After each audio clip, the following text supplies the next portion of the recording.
This show ironically proved that there are many evil people just like Jeffrey Dahmer still living in this world today.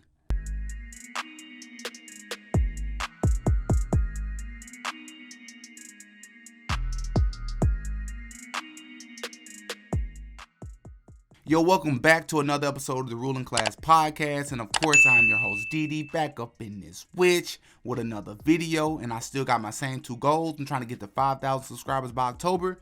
And I want to drink some of this water. You can help me out by liking, subscribing, sharing this video, and commenting on this video. I'm going to give you a sec to do that.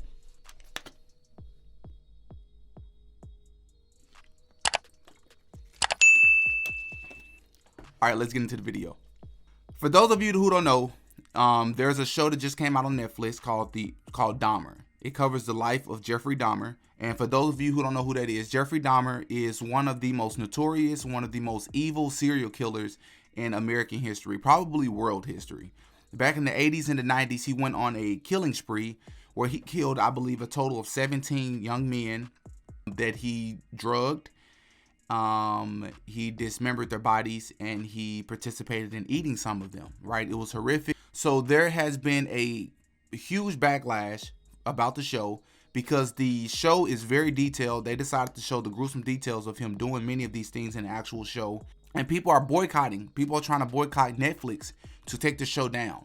Which leads me into my first point, which is that this world is evil. If you ever need to prove that this world was evil, here's your proof right here. For one, if there's one thing to make a documentary about somebody's life for educational purposes, which they've made many documentaries over the last 2 decades about Jeffrey Dahmer's life. But it's a completely different thing when you make a show where it almost seems as if you're glorifying it. Yes, you're pointing out that this man was evil and he did evil things, but you also went out of your way in the show to put him on this pedestal, to show that he had fans, to show that people actually admired and created comic books and people actually loved this man.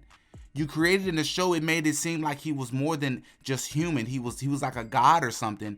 And a lot of people noticed what I noticed about the show. And what sucks about the show is it was very well produced.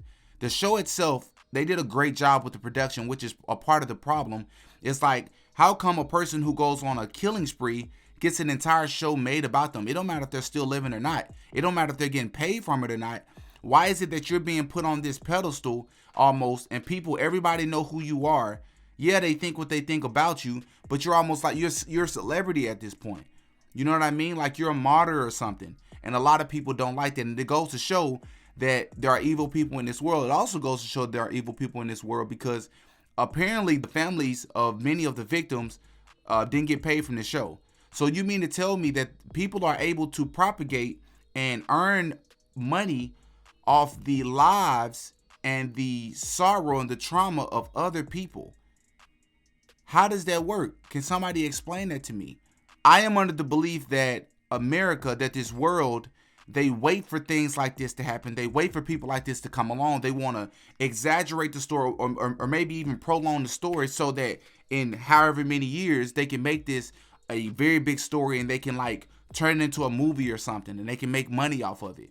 I think people in Hollywood, people in the entertainment industry thrive off stories like this just so they can earn money because they know people, if they push it in people's face, they know people want to see it. And there's actually more proof of this when you have many rappers and many celebrities referencing this man in their music, like Juicy J, and we've had some pop singers who have all, Eminem, I remember Eminem did it a couple of times. I know that some pop singers who have mentioned Dahmer in their music, glorifying this man, putting this man on a pedestal, keeping his name alive, which is very unfortunate.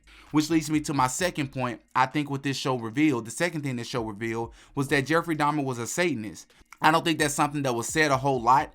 A lot of times you hear that he's a serial killer. A lot of times you hear that he was into cannibalism. But what you don't hear is that he was a satanic serial killer. And I think that distinction needs to be made because there was a small point in the show where they showed Jeffrey Dahmer's room where he had this satanic altar, where there was an upside down pentagram and there was a small statue of the Baphomet.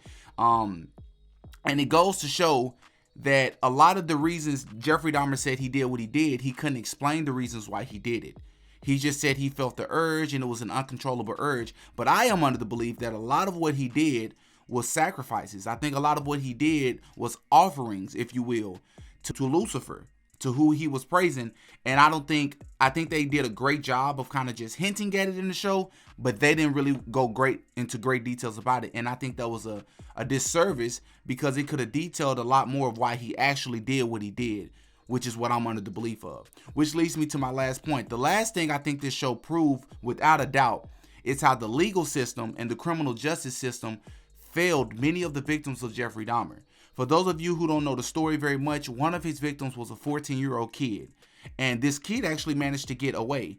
Jeffrey Dahmer's niche, what he did, for those of you who don't know, is he would take guys back to his apartment to take pictures, where he would offer them a drink, he would put sleeping pills in the drink, and it would go from there. Well, this kid was one of his victims, but he actually managed to get out of the apartment. He got downstairs, the police were called, and the neighbors were outside, and Jeffrey Dahmer was able to convince these people, the police that is, that this was his 19-year-old boyfriend. Even though the kid was outside, looked super young, he was outside in his underwear, he was bleeding, he looked drugged up.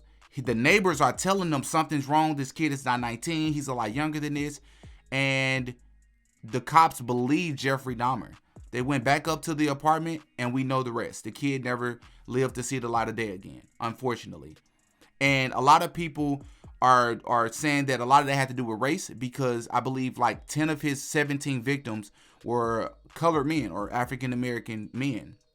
And it just happened to be where Jeffrey Dahmer did acknowledge that in one of his interviews. He said it was not racially motivated, but a lot of people feel like it was, or at least it spoke to the socioeconomic discrimination that is shown within our society, because there was a lot of complaints that were made about the smell that was coming from Jeffrey Dahmer's room, the screams that we hear from Jeffrey Dahmer's apartment, and nobody seemed to care. Nobody seemed to listen until it was too late.